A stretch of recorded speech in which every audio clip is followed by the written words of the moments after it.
Welcome, everyone. My name is Craig Uden. I'm a cattleman from South Central Nebraska. I'm the immediate past president of the National Cattlemen's Beef Association.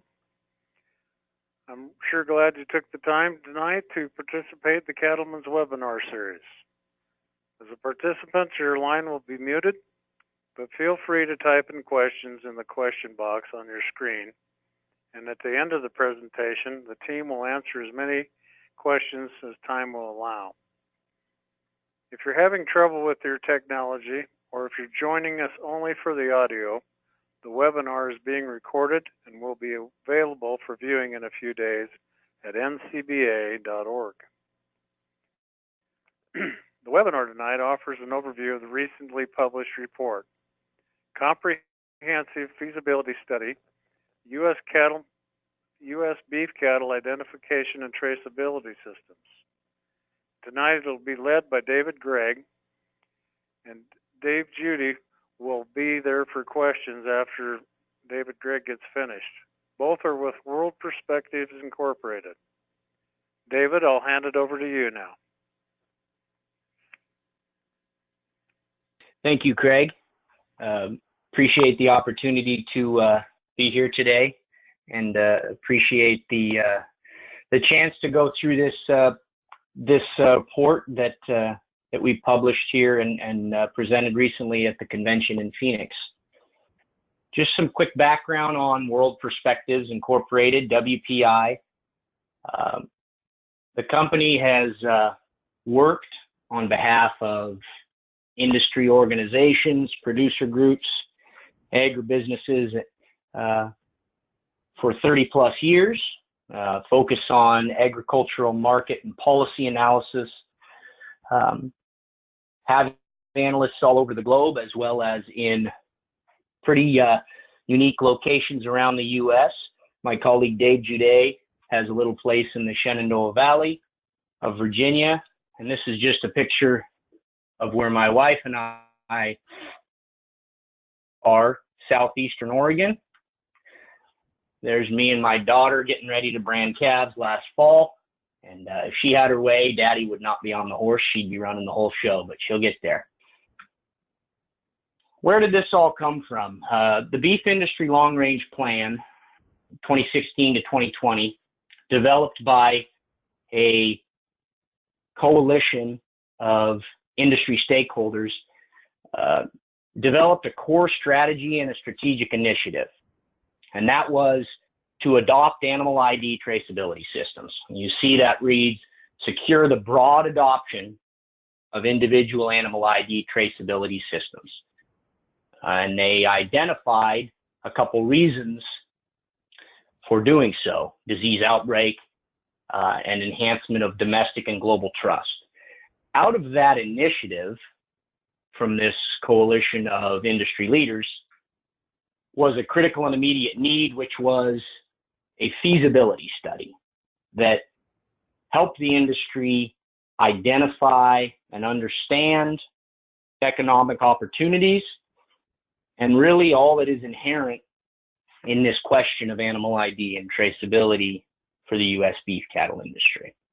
That's where World Perspectives came in. We were contracted to develop this study. So our approach, we started from square one, collaborated with a project steering committee. It was made up of industry leaders. Our goal here was to avoid assumptions and address some of the misperceptions out there about animal ID and traceability. Really made an attempt to reset the discussion and create a foundational document that offers some historical context as well as a spin up to what's happening today that can be used by the industry for productive discussion going forward. Really key here that we look to kind of reset what is a very complicated discussion. So we hope with this study that the industry can take a look and say, where are we at right now with animal ID and traceability? Where could we go from here? And then the questions of why and how. Really robust methodology. If anything, this slide here, slide 5, should make it clear that our team really did our homework in developing this report. Over 600 respondents to a quantitative survey, majority cow-calf producers from across the U.S. We'll get into that data in a little bit. 90-plus interviews with industry participants from all sectors. You name a sector in the industry, and we spoke to stakeholders in that sector. We had interview and discussions with 23 state associations, did a literature review that took into account over 20, and actually the number continues to grow, previous academic or government studies. We did some demand modeling and econometric projections. And interestingly, we took a look at 9 different foreign countries and what they're doing on the traceability and animal ID space. Interesting discussions there. Had the opportunity to talk directly with people in all 9 of those different systems. Pretty enlightening. So we did our homework. Slide 6 here, want to make sure everyone knows there is a publicly available report that goes in depth and everything we're talking about tonight. This is just a quick overview of the structure of that report, some background and operational definitions, some foreign country profiles, and then we go on and on into the concluding section. Where did we start? As I mentioned, we wanted to make sure that our team framed this discussion correctly. And it is important to understand that animal ID and traceability is a complicated issue to the point that we wanted to start from definitions. What does traceability mean? And then building on that, what are a few other shared definitions that will help us create common ground to enable some productive discussion? So traceability, we borrowed Dr. Gary Smith's definition, actually shortened it, quite simply, an information trail that documents a product's physical trail. National significance is related to the number of cattle represented in system or systems, an animal ID system or systems. And then on the issue of mandatory versus voluntary systems, the issue here to think about is compliance and who or what entity stipulates compliance. Let me make it clear, nowhere in this report did our team presume to recommend a certain single approach to solving or addressing this opportunity of animal ID and traceability in the beef cattle industry. But these are some key terms that had to be covered and had to be developed to make this work and to allow the report to flow coherently. And let me tell you that we went back and forth with the steering committee on these definitions right up to the end. So a lot of effort from a lot of excellent industry leadership went into setting this up. Let me touch on the idea of national significance. So right here in front of you, you're looking at what's really just a visualization of the concept of national significance. So as you can see, nationally significant and economically efficient, somewhere between 45 and 90% of adoption and traceability among the beef cattle herd. If you take the midpoint of that, we look at 68%. We thought it was important that our team help define some goals. So if the industry should choose to move forward in some fashion, 68% is a goal for eventual traceability. If you want to say, what percentage of the herd are we talking about? And now this would be a traceable back to the ranch type of approach here with that 68%. Separate study that our team analyzed as part of our research, published by USDA APHIS, separate methodology. APHIS came out with a figure of 70%. Their report said, if we want to get the most out of a traceability system in terms of mitigation of a disease outbreak, we need to have approximately 70% of the herd identified. So 2 different methodologies, 2 different studies, 68 and 70%. So interesting that we have that comparison there. Understanding these different key concepts, our team moved into profiling what's happening globally in the animal ID and traceability space. So this chart in front of you shows the 9 different countries, foreign countries, who have animal ID and traceability systems of some level of national significance in beef cattle. You can see it ranges everywhere from Ireland's 6.6 million head up to Brazil's 280 plus million head. Our research into this, which included desk research, taking a look at documentation, and direct discussion with folks in these countries that understand, in some cases, are actively participating in these systems. The finding here was that all of these systems share a series of components. Some of them are government mandated, others aren't.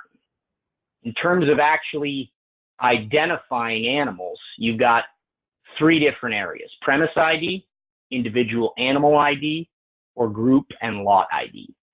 And as you can see, there's a mix across these different countries. Australia requires all of those. Argentina, only premise or individual animal. Management of data and oversight of systems was another interesting aspect that we identified in looking at these foreign systems. For example, in Australia, where there was a pretty significant concern about data privacy, the resulting system is structured such that a data management third party controls the information that's funneled into the system, and so therefore it is non-foilable. And that's one unique aspect of Australia's system. New Zealand has a similar third party that manages the data. New Zealand, Mexico, and Canada have oversight of the system directed by an industry-led body. Government agencies are a part of that body, but it's led by industry. So there's a lot of different ways to think about this. There's a lot of different approaches, and we found that looking at these foreign countries was very informative in helping our team to understand what's been done, and ideally, as discussion moves forward in the U.S., this information can be used to help the U.S. industry better get a sense of what's worked globally, what might be a best practice to consider if things proceed. The key here is, that's important to note is about 61% of global beef exports come from countries with traceability systems in place. Going back one slide, those are 9 countries. You add 4 countries to this list: the U.S., India, Paraguay, and Bulgaria. Those additional countries make, and along with the 9 here, come up with about 100%, almost 95% of global beef exports, right? So of the countries on the list previously, and those 4 additional countries I mentioned, you get 95% of global beef exports. 61% of those come from countries with systems in place. Now, India we can throw out because India is arguably not a beef product. The other 2 countries I mentioned are significantly smaller volumes. So the remaining country is, of course, the U.S. So the lion's share of that additional percentage there from 61 up to 100 would be taken by the U.S. of the non-traceable. What's the point? The point is that foreign countries have done this, and it's becoming a global norm. If you look at the global beef industry, traceability and animal ID is becoming a norm across the world. Why have these countries adopted systems? Based on our research, there's a few reasons. They want to maintain or regain foreign market access. Disease outbreak that has resulted in lost access is key. Management of animal health issues, kind of a both reactionary and a insurance type approach. And finally, and just an investment. The the idea that this is insurance in the case of animal disease, as well as an opportunity to add value. Moving kind of closer home to the U.S. from our foreign country profiles, as I mentioned before, we had 90 plus interviews with cow-calf producers, dealers, auction markets, feeders, packers, etc., as well as a 600 plus respondent quantitative survey, which was mainly producers from across the U.S. Key here, taking the sum of these discussions and findings, that this is an evolving discussion. Even in our one-on-one discussions or interviews with folks who were very skeptical about the concept or the subject of animal ID and traceability, it became clear as discussion progressed with those folks that there's a recognition that this is an issue and it should be addressed in some fashion, and or industry should take leadership. And we saw that already state-based and private initiative is really going hard in this area. I'm sure there are a number of folks on the call who have already invested in some sort of an animal ID or traceability system. I've got a lot of family members who are doing who have invested in these types of practices on their ranches and in their operations. So jumping into some of the quantitative measurements, all these charts that you're about to see come from this 600 plus quantitative survey. And just to give some background, where did these 600 respondents come from? They came from a database of 250,000 current or former Farm Journal subscribers. Were pulled from that database based on statistically significant, broken out by region and herd size sample. And all responses were vetted and scrubbed so that each of these 600 plus responses was complete. These were all done via phone, and the average interview time to complete a response was about 6 to 7 minutes. So let's jump into it. One of the questions, are you currently participating in a voluntary traceability or animal ID system? About 22% of respondents said yes, they are.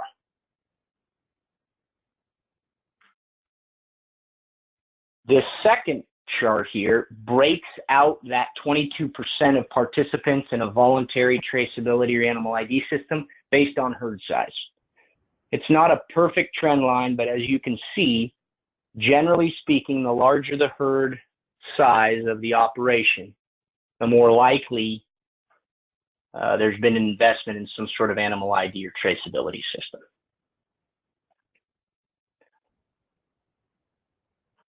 Some of the reasons that were selected for participation in a voluntary system. The lead there at over 30% is a value or premium return on marketed cattle.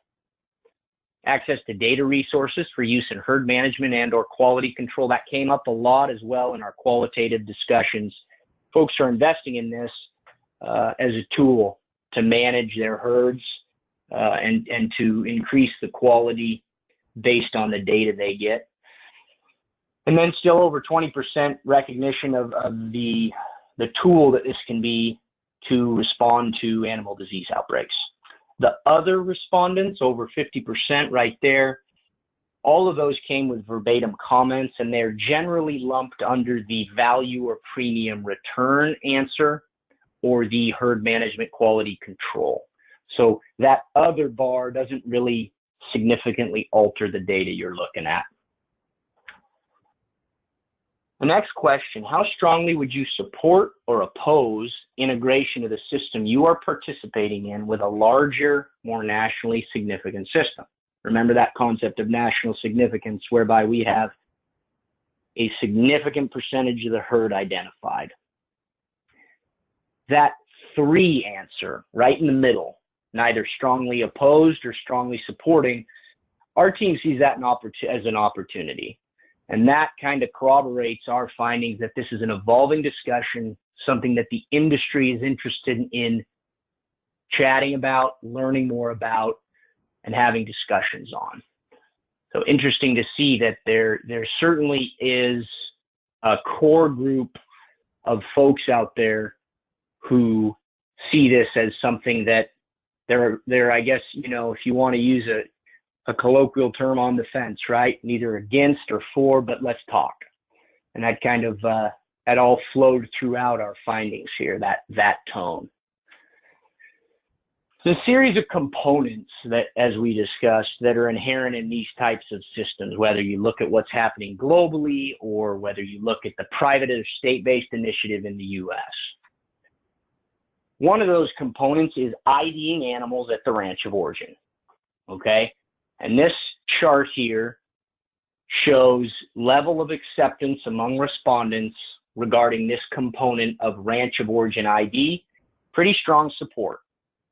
Pretty strong support. When you combine the 4 and 5 bars, you're up to the 50 plus, you're up into the 50% range. The next component that we asked folks to weigh in on was the idea of physical movement to a new premise. This is the premise ID component, right? We mentioned that in the earlier slide. Not as strong a support here. And let me say that in our discussions, our qualitative discussions that kind of support the results of this quantitative response, premise ID is often concerning, based on the fact that we have operations all over the U.S. that may move their own cattle without a change of ownership across significant distances to a new premise. I know in southeastern Oregon, Idaho, Nevada, some of the high desert country that my family and friends run cattle in, a field is a whole lot larger than, say, a field in the Shenandoah Valley in Virginia. So premise ID and movement to a new premise becomes an issue and a concern. We had folks say, well, you know, if you're talking premise ID, what happens when I truck my cattle maybe 40 miles to a new field or a new pasture? I bring them out of the mountains, they go down into the valley. So you can see why there'd be less support for this, and where kind of the background is on where this component stands in current discussion. The next component, point of slaughter, birth premise data on each animal is recoverable or recorded. This is a bookend system. This is how Canada's system operates. It's known as a bookend system. It's point of slaughter and birth premise data. So therefore, the animal's life is bookended. Fairly strong support for that component as well. And we go into the specifics of the Canadian system a bit more in the report. The next question here, please rate your level of acceptance with RFID or electronic tags being the primary tool to capture information. You've got fairly strong levels of support, but then a significant number of folks who oppose this. And we did have some discussions about technology neutral systems. There was a lot of concern that we identified that currently some of the different tags and systems out there are really underperforming, even among those folks who have invested in systems. So, you know, the question of what is the primary tool comes in, and you can see the results here. The next question, kind of straightforward, right? Information stored in an easily retrievable form. We hope it's stored in an easily retrievable form, right? If you're going to gather this type of data, why not have it easily retrievable? I'll touch back on that. Remember the comments on Australia's system, non-foyable, managed by a third party. This data, this all flows together here. Next component, information made available to government entities only in the event of an animal disease outbreak. Strong support for that component.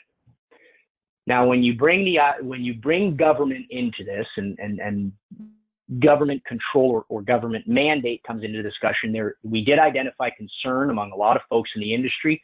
But as this chart shows, and as our discussions yielded, there's also recognition that to have an effective animal ID or traceability system in the U.S., government has to be part of this. whether that's as an oversight body, as is the case in New Zealand, for example, or in this case, looking at this question, information that maybe is controlled or managed by a third party is made available to entities in the government if we have an animal disease outbreak. Because as folks know, in international markets, the first point of contact for those importers overseas that are bringing in U.S. beef is going to be the U.S. government representation in that country when we have an issue. So we moved from this quantitative and qualitative research in foreign country profiles into cost-benefit analysis. And again, our report attempted to really reframe the discussion. We did not, in this report, recommend a specific system, architecture, right? Step A to step Z. But in order to understand costs, yes, you need to generate accurate direct costs, you need to know system architecture. We did take a look at some previous studies in Brester et al.'s report, and we brought this dollar number up into to present day dollars. For 100% implementation of a ranch of origin traceability system, this analysis found that it would cost $386 million, with the majority or the highest proportion of that cost borne by the cow-calf sector. But thinking about this in terms of direct costs is actually, based on our findings, an inaccurate way to focus on this. Thus, the effort to reframe the discussion. Key here, before I get into the idea of opportunity costs, is that export gains, when you talk about a system, are often overemphasized. Export market access is one opportunity, right? But we cannot say, with certainty that that exports are the number one reason to do this. Domestic market growth is actually not emphasized enough in the general discussion on this subject. So keeping that in mind and keeping the idea of direct costs in mind, this study points to opportunity costs as the key way to understand animal ID and traceability in terms of a cost-benefit analysis. The opportunity cost inherent in not adopting an expanded U.S. approach outweigh any general cost projections of direct costs that would be inherent in adopting a new system. So that $386 million figure that you see above, the opportunity costs of not adopting a system and paying, of course, some direct costs to get it rolling, outweighed. The opportunity costs outweigh that general cost. This next chart is a visualization of the idea of opportunity costs. What you see here is a chart that shows the impact of the BSE outbreak in 2003 on the per head cattle value in the U.S. That green line, per head value derived from exports. 2003, it was above $100. After the outbreak, it dropped clear down to nearly $20, a little over $20. And it took until 2011 to climb back to the point it was at before the BSE outbreak. Those blue lines, those represent the per head cost of lost exports. So in 2004, almost $120 per head cost of lost exports, down to over 100 in 2005. It took until 2010 to be back, 2010-11 to be back to where the industry was before. Now you might say that, well, we actually had pretty good cattle prices, right? Back in 04, 05.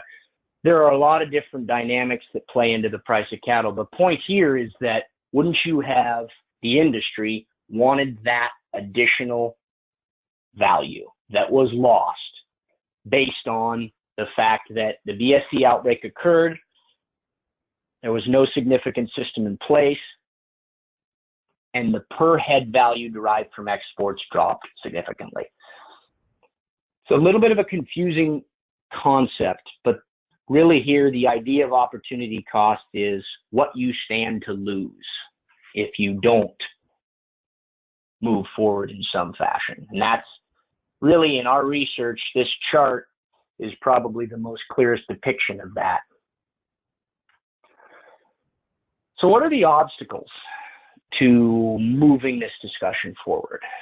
We broke out here key sectors. Each sector has a different series of obstacles, right?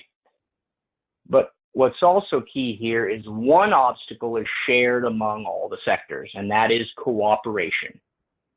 For this to work at the cow-calf level, cooperation is required of the feeder and the packer, and right back up and down the value chain. So cooperation is an opportunity, right? Another opportunity is proactive leadership. Right now, there is a window of time that exists for the industry to take proactive leadership on moving forward the discussion led by industry, as opposed to a mandated system, prescribed system, or the worst case scenario, which would be a disease outbreak. We hope that this report has highlighted some of the best practices that are out there. There are ways to have a hybrid approach: industry, government oversight via representative body, third-party management of data, so you have non-foiable data. Understanding what works best for our industry. Is it individual animal ID, group lot ID, etc.? Obviously, an opportunity, as that BSE chart showed, and as all of the foreign country representatives that we spoke to really hammered on, systems help mitigate the impacts of animal disease outbreaks. Can capture domestic and foreign market opportunities. Yes, there are opportunities in foreign markets, but the best way to think about the foreign market opportunities is that every time a U.S. representative goes to an overseas negotiating table and sits down, all of the global beef industry, all of the key competitors in the global beef industry to the U.S. have animal ID and traceability systems in their negotiating toolkit. If they're negotiating access at the table, they can throw down the animal ID or traceability system tool. The U.S. currently cannot. So we are at a competitive disadvantage at the negotiating table overseas. And then again, do not forget the domestic market opportunities as consumer dynamics evolve. The farm to fork mentality is real. And that is moving quickly, and identification and animal ID fits in that area. Again, I mentioned this on the foreign market opportunities. This is another tool to maximize competitive advantage of the industry, especially at the negotiating table overseas. As our value chain perspective interviews showed, a lot of opportunities here in operational management efficiencies at the home ranch or at the operation. Technology neutral. The idea here is that there does not need to be one sort of technology necessary to make this work. And also the idea that existing technologies could be integrated into an expanded or a nationally significant system. So our assessment and conclusions, our hope again is that this report helps reframe industry discussion based on those key concepts, based on the ideas of opportunity cost, competitive advantage, and so forth. We did offer a series of tenets that we believe a basic system in the U.S. would need to have, and that would be industry driven, managed and overseen by an entity that includes private and government interests, maintains data privacy, go back to the foyable data comment in Australia, equitable to all industry sectors, compatible with common industry practices, operate at the speed of commerce, and is credible in domestic and international markets. Let me just end with a comment. We were interviewing a contact from Australia who's a participant in their system, and he said, tell your mates in the States that our house burnt down, and then the government came along and told us what type of insurance we would buy. He got a kick out of saying that, but his point was the system in Australia came about because of an animal disease issue and because of damaging loss of market access. And so something to keep in mind as hopefully, again, this report reframes discussion and moves things forward from here. Just want to offer a gracious thanks to NCBA and the National Corn Growers Association for supporting the dissemination of this research and giving us the opportunity to participate in this webinar. Thank you, and I think we've got some time for questions. Thank you, David, and thanks for the informative overview. Traceability has been a very important issue that cattlemen have been wrestling with, and we really appreciate your efforts to separate fact from fiction in this report. Really appreciate that. As we move into the question and answer session, I want to remind everybody that we're in the midst of an excellent webinar series focused on genetic improvement of cattle. The final webinar in that series will be held April 19th, and registration is now open. You can also view recordings of the 3 other genetics-focused webinars. Just click the Producer Education tab at www.ncba.org, and you'll see the Cattlemen's webinar series options listed. So now let's get into your questions. Thanks again for participating in the webinar tonight. I'm going to turn it over to Josh White. Josh, go ahead. Thanks, Craig, and thanks, David. I just want to mention while we were on this slide that had the reference and to follow up on Craig's reference for the website location for this information, you can find the link to the full report that was discussed today. If you haven't already found that and read it, it is available also under the Producer Education tab at www.ncba.org. So be sure and check that out. David, we've got quite a few questions here. I'll start with one that came in early in your slide deck, and that is, what is your evidence that traceability would result in greater domestic market growth? Sure, that's a good question. In our industry discussions with folks, generally down the value chain and even up into the retail level, their perspective right now, and it is a perspective that's based on actual demand they're seeing at the retail level, is that there is a growing desire for information on food from consumers, and they are seeing in certain instances growth in demand for beef products that has traceability or animal ID component data built into it. And some of their assumption is that based on what we've seen in other foods, were this to continue in beef, that demand would grow consistent with that interest among consumers. So we did get some firsthand information from folks that said this is happening now, and it's an opportunity to be tapped. It's a way. It was also brought up that product differentiation, especially in the proteins, is increasingly important, and the traceability tool or the traceability profile is one of those areas that the other proteins are moving forward with in varying capacities to try to maintain their competitive advantage or to add another component to their marketing profile versus other proteins.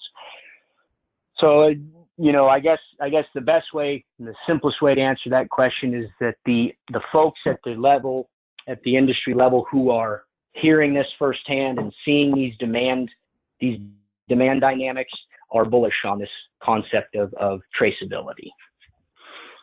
So one little hard example is one food service distributor who has a traceable beef product reported to us that they can, at a steak at a restaurant, the retailer can get $1 more per entree just by having a traceability system on a menu placard or something like that and promoting it.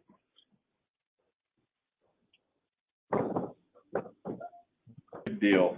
David, I'm going to give you control of the presentation again. You may want to go back to your slide on different foreign country systems. This question refers to that. Do the traceability systems in other countries provide production information, such as feedlot performance data, individual carcass data, et cetera, back to the cow-calf level? Or, how does information flow related to performance, or is it just the functionality around bookend, as you mentioned with Canada, and having that insurance policy around disease outbreaks? Right. No, bring up Australia is another case. The information flows both ways. There's a couple of really interesting YouTube videos that are published by the Australian government that go into the components of their animal ID, their system in beef cattle. And one of the comments in there is from a producer who talks about the importance of getting that performance data back and thereby being able to improve his herd. So in some cases, I can't speak directly to each of these countries, but Australia, New Zealand are two of the key countries where data flows both ways, and performance data and data for use management and quality control is available back to the producer. That might be one of those best practice type of system components that the U.S. industry, depending on where discussion goes, we'd be interested to see if that becomes something that is a key component, something to think about, and how a nationally significant system would be developed.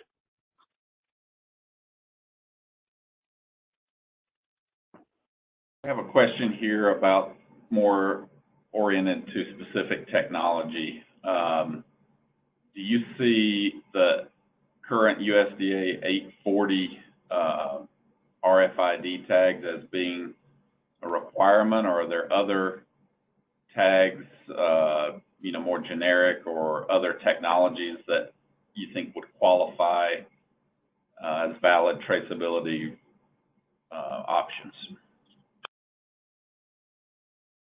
I think that's a key question that the industry can certainly take the lead in answering. Our interview findings and our discussions yielded a lot of information. There is a lot of technology out there. The 840 tag is certainly not the only tool or piece of technology that can be used to capture appropriate levels of data. There are cheaper options. There are more expensive options. There are different options out there. So, I think that is, again, a key question that the industry can determine. Our perspective would be that, if you take those 22% of respondents, if you remember back to our chart on system or on the quantitative measurements here, those 22% of folks already had made an investment in some sort of technology. And the idea of integrating that technology into a larger or more nationally significant system, in our perspective, would it be absolutely feasible? The tech sector the folks we spoke to in that side of the industry, as you can imagine, their perspective is that the technology here is limitless. So yeah, I guess would certainly, from our perspective, not be limited, but the decision on what fits into a specific system would be something that the industry would need to address.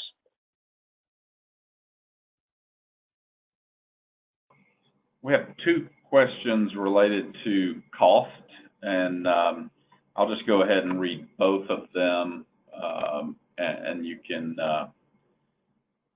take a swing at it because they're a little different. One is, do opportunity costs per sector align with implementation costs? And if not, what's the strategy to align costs across sectors? There's another question here, similar. Any thoughts relative to how costs can be shared so the cow-calf producer doesn't bear the majority of the cost?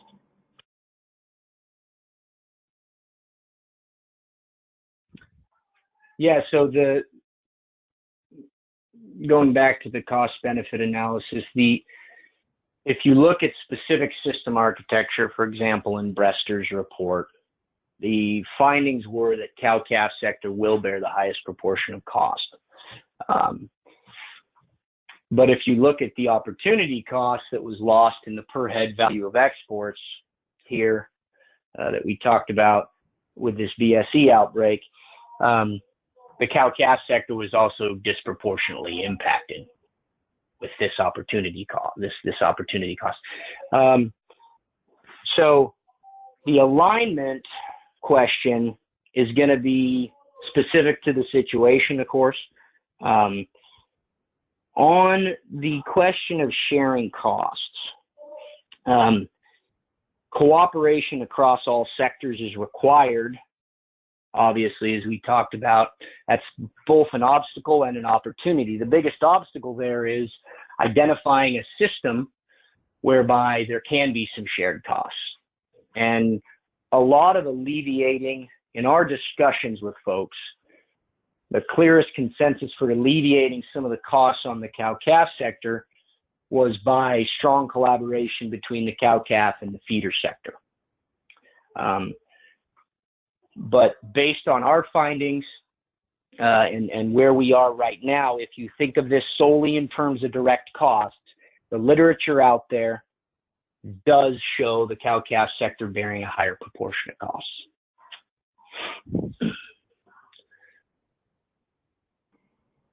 Got a couple of questions around types of systems and particularly around bookend and disease traceability. One, does bookend really get the job done for disease traceability when cattle are moving to multiple destinations between those bookends? Another states personal knowledge of Canada moving away from bookend and more towards tracking over the next few years because they haven't found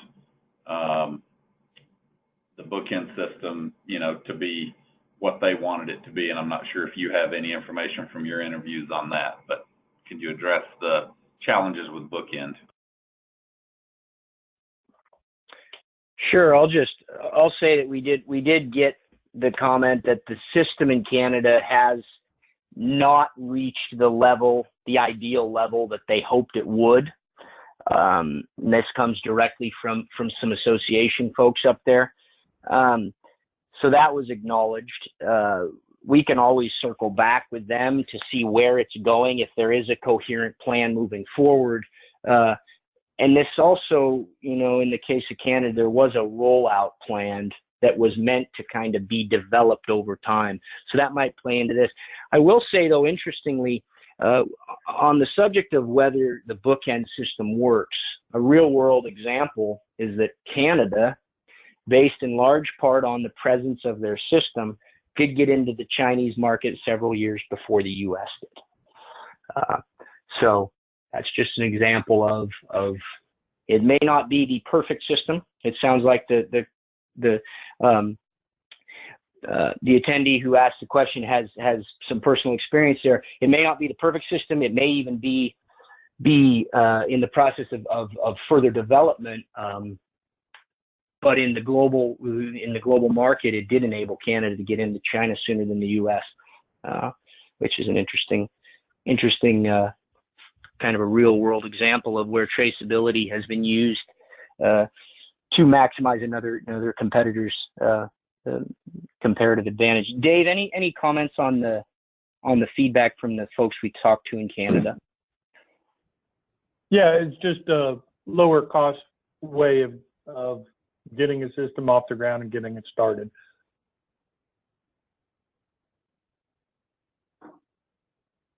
Excellent. A question related to dairy. Since dairy contributes greatly to the beef sector, did the survey include dairy respondents? And how would you compare the beef versus dairy producer responses? Yeah, great question. There was a percentage of dairymen and women that were included in the quantitative survey. We also spoke with a number of dairy associations. In the big picture, dairies are generally ahead of the curve here with traceability systems, just based on the amount of data that they're demanding from their animals, performance data, and so on. The associations we spoke to were very receptive to the idea of being a part of some sort of nationally significant approach on the beef cattle side, right? For those animals that go into the beef value chain. And ultimately, right, all the coal cows are going to go into beef. So there was a lot of interest in that. And in terms of where the investments are, a lot of technology already into knowing as much as possible about each individual animal and dairy sector. I don't want to overblow the number of respondents in the quantitative survey, but based on the small sample, the findings are across the board pretty supportive of animal ID and traceability from dairy. That's probably, one of those points of research that really needs to be expanded on going forward as this discussion proceeds. Check the pulse of the dairy industry, because as the questioner points out here, collaboration is going to be key if you're going to capture that significant percentage of beef that comes from the dairy sector. Another interesting question around technology. From the earlier discussion, you stated that there are a lot of options out there for technology, and the long-range plan itself acknowledged that it may be more than one system or multiple systems feeding into one database, et cetera, the way it's written in the long-range plan. What are your thoughts on addressing challenges that a system that is not so top-down or government mandated? What are the challenges with that as far as standardizing the data or feeding information back into one, traceable database? Or how do you see that working out? I think you have to go back to some of our questions on system components in the industry. There needs to be agreement, and under a nationally significant system, what components are key, what information do we want to gather. And then our research really points to the ability of third parties to manage this type of data effectively, protect the integrity of the data, and control access. For example, non-foible data, but made available to a government agency in the event of an animal disease outbreak. So I think the key here is, well, what information does the industry ultimately agree needs to be gathered?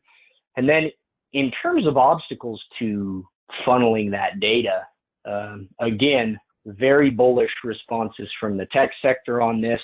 There already are a number of companies that are operating these types of systems on a smaller scale, and their response was just generally across the board, tell us when we need to scale up and we'll do it. The amount of data that is out there, in a system for beef cattle, for example, it's, I don't think it didn't make any of these technology providers bulk, and so they saw it really just as an opportunity, more of a challenge. I think the bigger challenge is, what exactly is the data we want to get? What do we want to gather? Because that's going to be the value in the database, right? Is that information. To that point, we had another question about that. The key components were essentially disease traceability and market access. Do you see a system that would allow a baseline of information that would satisfy those requirements, but also allow producers to sort of heavy up into data sharing or data collection or other programs? Or do you think that's two separate systems? Or have you guys had any discussions or in your research come across ideas on that? The availability or the opportunities for a user of a system to go as far as they want is already evident in how far folks are taking their own private initiatives. Even among the current providers, they report varying levels of use and varying levels of the depth to which an operation goes in utilizing this data. The tech providers that we spoke to, the sky's the limit type of comments come up, and it's really how much does the operation or the producer want to use this. It really would be there would be a lot of options there. I guess the short answer is that it based on our research, this could be one system, and would really be up to, aside from the mandatory or the agreed upon components that are part of this, from there, additional data could be gathered or utilized at the discretion of say the producer or the entity that's involved in providing the data. Had a specific question on understanding some of the numbers you were throwing out earlier with who was interviewed. You referenced over 90 qualitative discussions. Is that the 23 state-based beef industry organizations plus the 70 stakeholders from across the value chain? Is that what the 90 plus is? We had we separated out those state associations just based on the fact that in some cases the state associations included discussion with 4, 5, 6. I think at one point in Nebraska, I sat down with 12 different contacts. So no, those are separate. Yeah.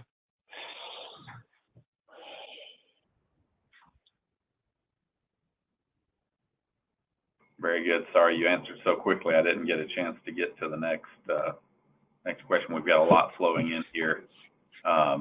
Yeah.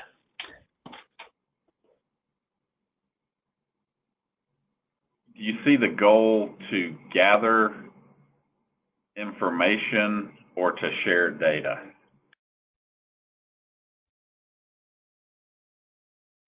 Very good question.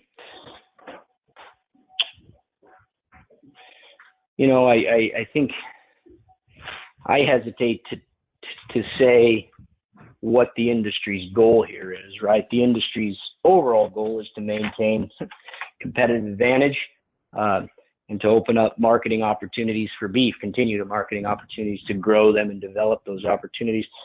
I think it's both. I think you have to have the data in order to effectively respond to an animal disease outbreak, for example. You have to gather it to be able to disseminate it. Dave, I don't know if you have any comments on this, but I'd say it's the goals are kind of they're not mutually exclusive.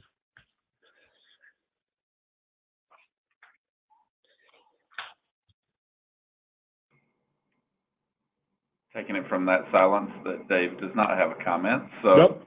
No, I think he's right, and I think they're not, and it just depends how far you want to go through each definition. But if the point of traceability and ID is to add some value and expand your market, collecting data and sharing that to get into a new market, to attract a consumer, they're one and the same. And so I don't think it's an either or, but I think, I understand the spirit of the question. Is it 60-40, 70-30, 20-80, 50-50? I think that's, part of this ongoing conversation that we hope this report facilitates a little bit. all right. Well, I think that'll be our last question. We're past the top of the hour. Appreciate everyone taking time to join. Just take a minute to fill out the survey when the webinar ends, or in the post webinar email that you'll receive in a few days. Help us make these the best we can. Thank you again to our presenters, and the recording will be posted up at ncba.org under the Producer Ed tab in just a few days, and we'll hope to visit with many of you real soon out in the country. Thank you, guys. Thank you.